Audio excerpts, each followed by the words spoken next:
আর স্বজনদের আহাজারিতে গাজায় বাতাসে এখন শ্বাস নেওয়াও কঠিন।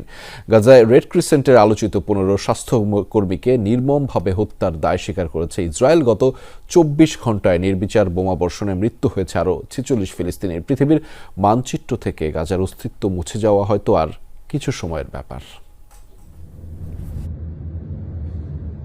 ইসরায়েলি বাহিনীর নৃশংসতার আরও একটি প্রমাণ। আলোচিত 15 ফিলিস্তিনি স্বাস্থ্যকর্মীকে নির্মমভাবে হত্যার ভিডিও প্রকাশিত হওয়ার পর থেকে সারা বিশ্বে চলছে নিন্দা সমালোচনার ঝড়। গেল 23 মার্চ রাফার কাছাকাছি স্থান থেকে নিখোঁজ হন ফিলিস্তিনি রেড ক্রিসেন্ট সোসাইটির 15 স্বাস্থ্যকর্মী।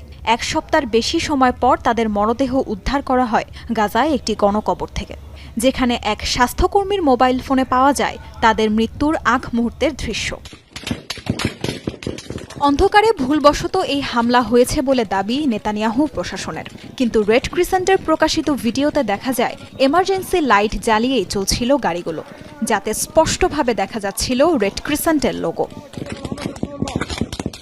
ইতিহাসে নজিরবিহীন নৃশংসতার সাক্ষী গাজায় এমন হৃদয় বিদারক কাহিনীর গল্প যেন শেষ হবার নয়।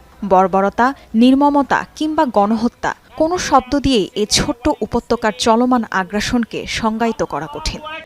গত 18 মাসে ইসরায়েলি হামলায় নিহত ফিলিস্তিনিদের সংখ্যা ছাড়িয়েছে 50,000, যার মধ্যে 17,000ই শিশু। আহত হয়েছে 1,15,000-এর বেশি। বাস্তুচ্যুত হয়েছে উপত্যকাটির 90% মানুষ।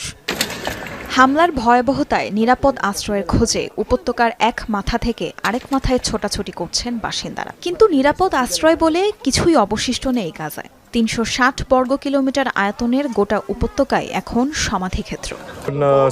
ঘুম থেকে পরের দিন উঠতে পারবো কিনা জানি না। যে জায়গাতেই যাই না কেন সেখান থেকে চলে যেতে হবে বলে ইসরায়েলিদের লিফলেট পাই। এর কিছু সময়ের মাঝেই আবার হামলা। গেল মার্চে যুদ্ধবিরতির শর্ত ভাঙার পর থেকে ইসরায়েলি হামলার পরিধি এবং নৃশংসতা ছাড়িয়েছে সব সীমারেখা। রাফাকে বিচ্ছিন্ন করতে দক্ষিণ গাজায় তৈরি করা হয়েছে মোরাক নিরাপত্তা করিডোর। মোতায়েন করা হয়েছে অতিরিক্ত সেনা।